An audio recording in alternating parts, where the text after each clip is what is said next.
Welcome back to our focus on Holy Week. We left off last time with Jesus in the courts of Annas and Caiaphas, who were the leaders of the Jewish High Council, the former high priest and the high priest himself.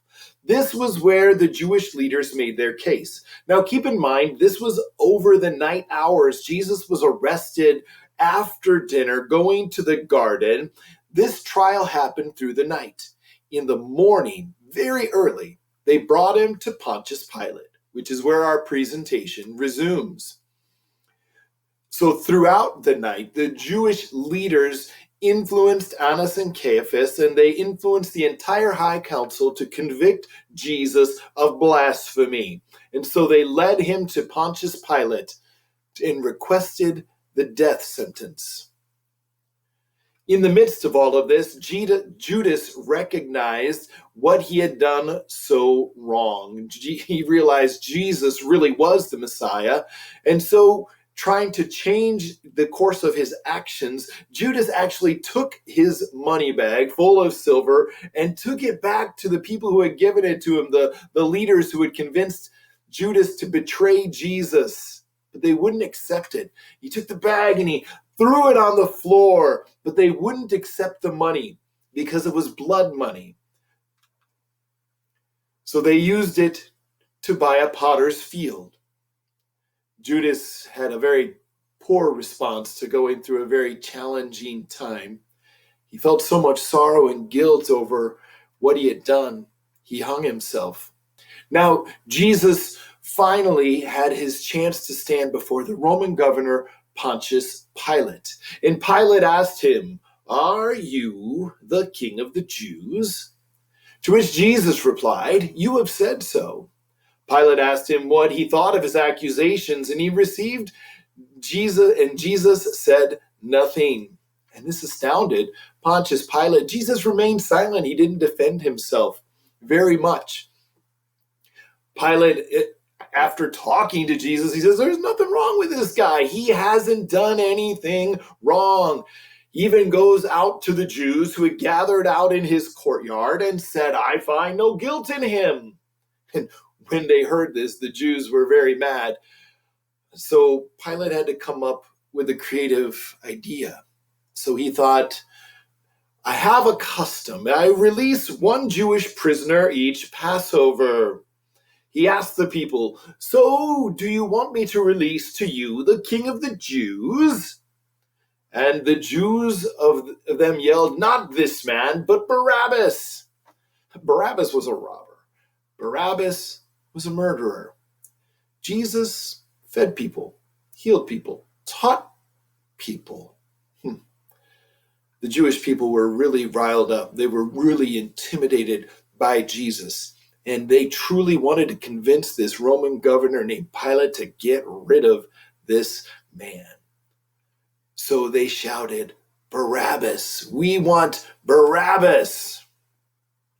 After he told the crowd that he found no guilt in him, he saw that the Jews were starting to riot. Next, he took some water and started to wash his hands. And he said to the people, "I am innocent of this man's blood. See to it yourselves." After Pilate said this, the Jews responded with, "His blood be on us and on our children." He then released Barabbas the robber and sent Jesus to be crucified. Jesus also, during this stretch, was beaten and whipped and mocked. The soldiers stripped him of his clothes and put him in a purple robe. Then they braided him a crown of thorns and beat him. Pilate brought Jesus out in his attire and said to the Jews, and they said, "Crucify him." But Pilate said, "I find no guilt in this man." But he certainly felt the peer pressure. So they went back into Pilate's headquarters just a little bit longer, and Jesus gave him no answer. And he brought him back out again, and the people still said, "Crucify him." And they kind of egged on Pilate, saying, "If you release this man, you are no You are not Caesar's friend. Everyone who makes himself a king opposes Caesar." Then after going out to the Jews, they took him away to be crucified. Trial before Pilate. Jesus was sentenced to death. Now we have this journey as Jesus left Pilate's headquarters and journeyed towards the place called Golgatha outside the city gates.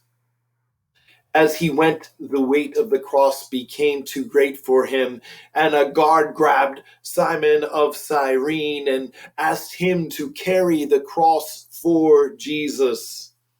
And there he was led to a place called Golgatha, where nails were driven into his hands and his feet. And he was crucified between two common criminals. Pilate also wrote an inscription and put it on the cross, and it read, "Jesus of Nazareth, King of the Jews." And in that picture, you can see it was written in several different languages. The top one is Hebrew, and the middle one is Greek, and I think that next one down may be Latin, so that everybody could read it. Pilate, who did not want to kill Jesus, wrote very clearly on the sign above his head, "This is the King of the Jews." The chief priest didn't like it very much, but Pilate said, "I have written what I have written."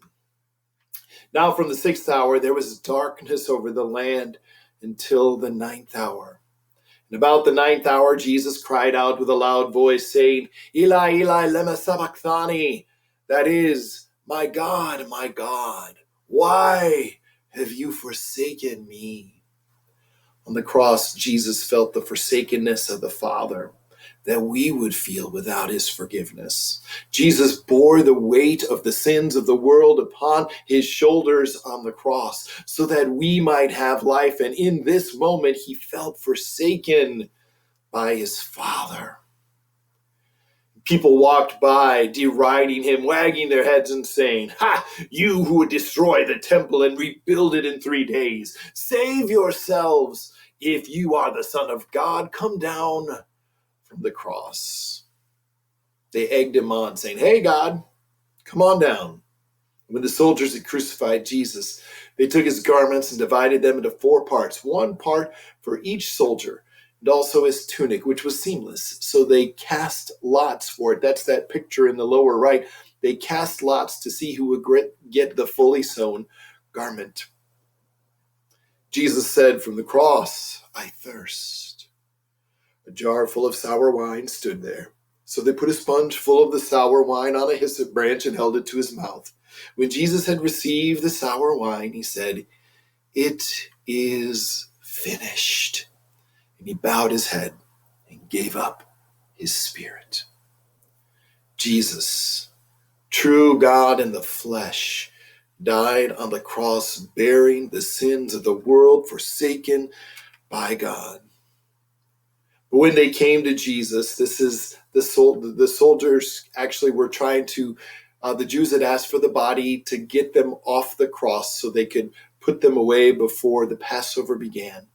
When they came to Jesus, they were trying to speed up his death. They noticed he was already dead. They did not break his legs like the other 2 criminals, but one of the soldiers pierced his side with a spear, and at once came out blood and water. That meant the heart had stopped beating, and water had already begun to settle into the heart. Blood and water flowed. Our Messiah is dead. And in that moment, behold, the temple curtain was torn in 2 from top to bottom, and the earth shook, and the rocks were split, and the tombs were also open. There were many natural occurrences that happened that day to show that the world was doing something so wild. They had taken the life of the Son of God. And now in the temple, there used to be a curtain that divided the people from God. But with Jesus' death, there was no longer a curtain between God and men. The curtain was torn in 2. And now we don't have to go to the priest for our atonement. We hear those gracious and forgiving words of Christ directly to us. Jesus, the Lamb of God who takes away the sin of the world, split that curtain in 2, and we receive that forgiveness. When it was evening, there was a rich man named Joseph. He was a disciple, and he went to Pilate and asked for the body of Jesus. He took the body and wrapped it in clean linen. This was tradition. Joseph, a wealthy man, wanted to put him in his own tomb, and he wrapped him in linens rather hastily because there wasn't time, because Saturday was coming, which was the Sabbath, and they were not to work on the Sabbath. He laid it in his own new tomb, which he had cut in the rock, and he rolled a great stone to the entrance of the tomb and went away.